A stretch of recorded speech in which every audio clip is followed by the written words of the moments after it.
J-Mott here for Stretford, Paddock. This is the one-on-one interview, and joining me today is former under-15s Watford coach Louis Lancaster. Louis, it's your second time on the channel. You came on the channel about a year ago to talk about Jadon Sancho, someone you worked with at your role at Watford. It looks like now, unlike last time, we've got him. What do you think he's going to bring to Manchester United? Well, first he's going to bring goals and assists, and he's not a one-season wonder anymore. He's proved that now. He's been consistent. So his numbers are off the chart. I think he's getting one goal or assist per game. He's making the most successful dribbles in Europe. He's getting the most entries into the box. So that's where he's going to excel. But I think Jadon's greatest quality is he can add to other people's games. So although you've spent money and signed one player, Jadon Sancho, I think you're going to get a better Bruno, a better Pogba, Cavani. I think that's his greatest skill set, is adding value to other people's games. It's a phenomenal prospect, that, when you talk about the fact that you've got this hugely talented player, but he's also going to bring the best out of players who, I mean, good players want to play with other good players, don't they, as well? Of course they do, and I think it's like 9-year-old football, isn't it? If you're on the tennis courts, you want the best players to play in your team so you can beat the other team, and I think it's the same at that level. And every player who's hungry and ambitious, they want to win trophies. And if you can help me win a trophy, then I want you to be part of that. And if I can help you, and I think also when you're looking at teams, I might be a great player and you might be a great player, but we might not be great together. And I think you need the chemistry. And looking at Jadon, because he's such a giver to the team, I think he'll just fit straight in and just complement everyone's game. I noticed that you mentioned it about the fact that goals and assists, it's not just goals or assists, it's both. He seems to be equally adept at taking on the responsibility, getting the goals himself, or setting up others. His numbers are phenomenal in both aspects. His numbers are phenomenal, but if you break down the numbers even further, they're big numbers in big games. So, some players might score 20 goals but not score against the top six, or you might not get an assist in this game. He lives for the big moments, and that's what I like about him. And as I said earlier, you've got his talents on the outside, which is his 1v1 ability, his balance, his flair, and his charisma and everything, and it's so exciting to watch. But the talent's on the inside. He's just fueled full of hunger, desire. He just wants to be challenged. And, if there's a big moment in a big game, it has to be him. He'll step up and he can produce. And that's why I like players like Jadon. I think when you coach to your kind of personality. Some people like defending. They see that as an art, which is fine. Some people like players that can make these great passes. But I like flair. And as I said, he can turn it on in a moment of brilliance. He can produce miracles when it's unexpected, and that's what I like, and that's why I'm more of a Man United fan this season than I will ever be before.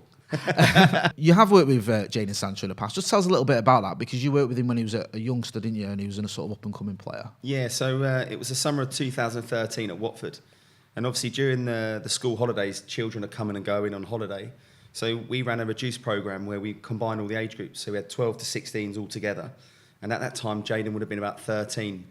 And I remember just watching all the players play, and it was just, everything he did was so much more composed than everyone else. He was just, his 1v1 ability, his balance, everything was just completely stood out to me. And bearing in mind, he's potentially 3 years younger than these players. And I think when you're coaching, you've got a real player when they're excellent in their own age group. If they go up an age group, they still have to be good. But when they go two age groups up, it's really difficult. They just need to survive and not look out of place. But as I said, with the balance, the 1v1, the flair, the confidence, it was just mesmerising to see, and you knew immediately Watford are onto something there. I remember last time we spoke, you mentioned that about his composure and the way he almost, I think you called him a time traveller, the way he could just almost freeze time, and the sort of that ability he had. Do you see that translating into the Premier League? How sort of well do you think he can do in the Premier League with that sort of ability? I think he'll settle straight in. I mean, firstly, he is a talented player. He's got skills and tricks, and he can make entries into the box. But I think Jadon's real talent is on the inside. In life, in any industry, we're so fascinated with measuring things. But with Jadon, he had a lot of ambition, belief, and courage. And I call them the ABCs. So his ambition, from day one, he's 13 years of age, and I've said to him, look, what's the dream here? What do you want to do? And he said, I want to play for one of Europe's top clubs and represent my country. And the next question for me was why? And it was always to make my family proud. So that's ambition from a 13-year-old boy. And then, the belief, when we played football, there was a man and a dog, maybe as a scout if we were lucky. But now there's no hiding place for any of the players. There's, there's software, there's loads more scouts, there's social media, there's platforms everywhere. And if you look at Jadon, that or any player, that comes with a lot of positives. You're a great player, but also comes with a lot of opinions. But he didn't care what anyone said. He always believed in his own ability. And then he's got the courage. He moved from the south to the north. He's taken that plunge from, to go to Germany. And I actually think it's been a great move for him, obviously, because he's been successful. But I actually think he deserves even more credit because he's given young players hope and said, look, there's a traditional pathway to become a professional player. But actually, you don't have to settle for that pathway. If it's not for you, just create your own one. And as I said, I think he's given players a lot of hope. It's quite rare that as well, isn't it, for a youngster like that to go, like you say, to leave a club, especially a club like Manchester City, and go to the Bundesliga and sort of do it their own way, like you said. It's not something you see all that often. Yeah, I mean, he just wants to play football. Too many times when you're coaching, when the kids start messing around a bit, we look at the kids, it's their fault. Well, actually, they might just be bored. And I remember coaching, and you want to stop and talk to the players for 20 seconds, and Jadon's always got a ball at his feet. He just wants to play, and it doesn't matter if there's 80,000 people there or a man and his dog. He just wants to win, he's competitive, and that's what I like about him. It's a really sort of endearing trait as well to have a say, I just want to make my family proud. It's that must make you feel good when you hear a youngster say that. It seems such a positive attitude to have. Yeah, I think it wasn't what he said, it was the way he said it. Yeah. He come across so meaningful and it was just so purposeful. And then after the game against Ukraine, you watch him on the TV and he said, hopefully my family are proud of me. And it was just a nice little story. But as I said, for someone of 13 to say that in that way, and then for us it was about, well, what can I do to add to your game and make this happen? And I remember a fitting story with table tennis. I'm quite an avid player. Right. I like it, but I read this story that you can only get in the top 10 of table tennis in the world if you have a signature move, a weapon, something to kill people. You can't be 8 out of 10 across the board. And I remember telling this story to Jadon, and what's your signature move? What do we want to do? And his kind of eyes lit up a little bit, and it was like attack. So from then on, our plan was always about goal scoring contribution. It was goals and assists, and forward passes, and then after that, it was about the commitment. And most players, you have to remind them all the time. Prove to yourself every day how much you care about your career. But he was so driven. And as I said, everyone will see against Ukraine, he's got 4 players around him and he's doing tricks and he's getting out of trouble. That's amazing. But in my opinion, his true talent is on the inside. You mentioned the Ukraine game, and a lot of people were sort of wondering when we were going to see Jadon Sancho be given a real opportunity in the Euros. He certainly took it against Ukraine.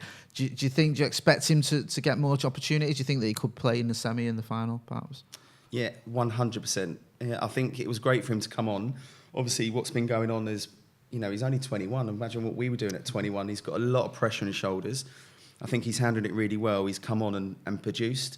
And even when he's talking about the team and when he's talking about his family, I think Gareth's done an incredible job, not just with Jadon, but everyone. They're all backing each other. There's a real camaraderie and a team spirit there. And I think he's definitely going to add value. And again, it comes back to that personality. He loves the big moments. That's what he lives for. And in those moments, some people choke and some people get another bit more 10%. And I think that's where he'll kick on. I don't even think we've seen the best of him yet. That's a mouth-watering prospect. Not even seen the best of him. Telling you. Obviously, this is a Manchester United fan channel, and whilst some of us may care about England, the main priority is about Manchester United. What do you think he's going to bring to the United team that perhaps we don't have there already? Yeah, I think when a player moves from one club to another, it's not about any club or the first club. It has to be the right club. And if you look at Man United, I'm not. You're a massive fan. I've got my own team, but I think it's a club with a tremendous amount of history, huge ambition, and from the outside looking in, you're definitely moving in the right direction. So I think it's the perfect fit for Jadon. He's got his numbers, which is goal scoring contribution. I think he's producing a goal or assist once every game. One every game. He's got the most entries into the box across Europe. He's the most successful dribbler, and I think he's one of these players that will excite and get you off the seat. So I think he'll come in and I think he'll just settle in straight away. And again, his personality is fearless.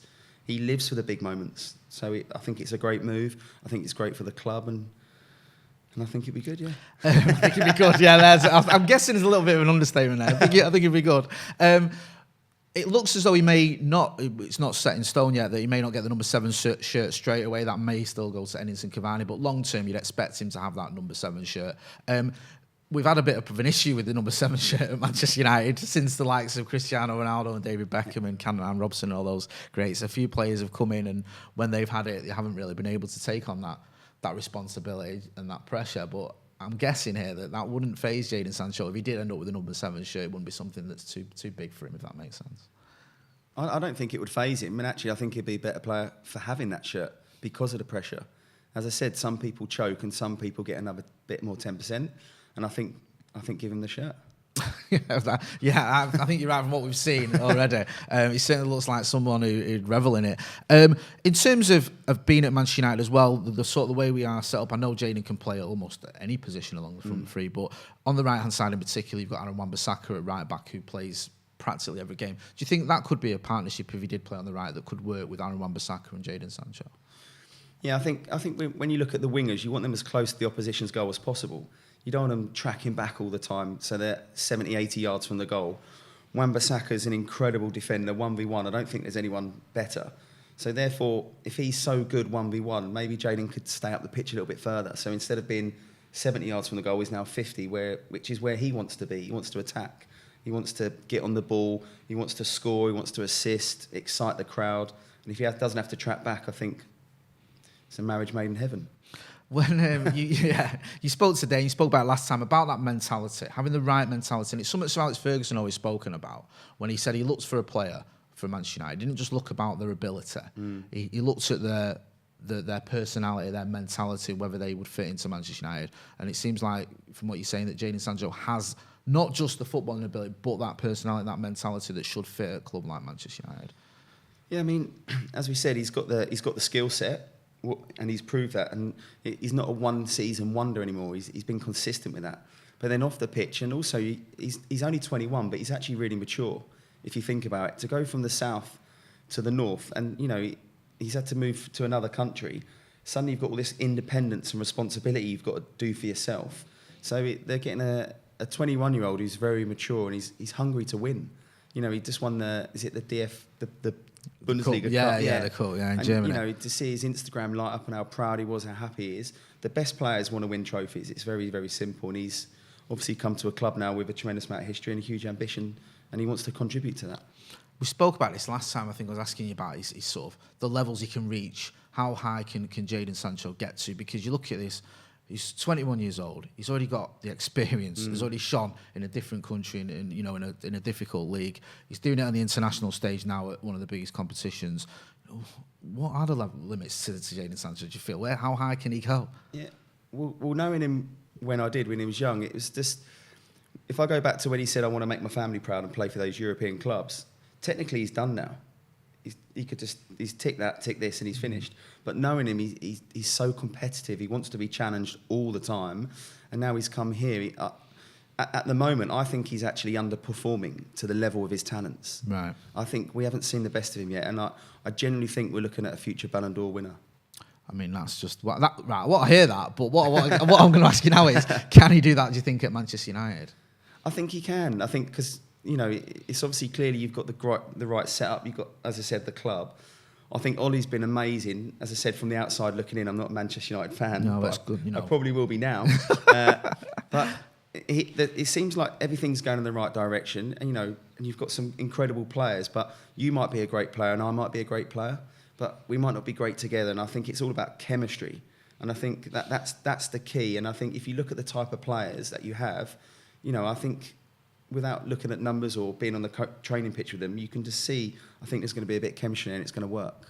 He seems to be a very popular player with other players. And I know social media doesn't tell you everything, but the way in interviews, the way other players talk about him, the sort of relationship he seems to have with them, it does seem to be a popular person in the dressing room. Was that the case when you were coaching him? Did he get on with everyone? Or yeah, that's something he's grown? He got along with everyone. Yeah. And also, what I was incredibly proud of him for was... he likes to have the joke. He likes to, be the centre of attention. But when there's work to be done, there's work to be done. And I like that about him. I remember we was in the Dome and we were doing a fitness evening. So the players play for 3 minutes, 2 minutes rest. We're doing 5 or 6 sets. And it's like 5 a side. So before I've got this ball, before the game starts, I say, right, I'm going to throw this ball in. The winners of this game will get on the line and do sprints. And everyone's a bit puzzled. They've never heard that before. Anyway, so they're all puzzled. Jadon says, Louis, throw the ball in. So I throw the ball in. It's 2-2. 10 seconds to go. The coach obviously going, 10, 9. Jadon pops up, puts the ball in the corner. So they win 3-2. As soon as I blew the whistle to finish that game, Jadon demanded his team got on the line. And the way he did it, get on this line.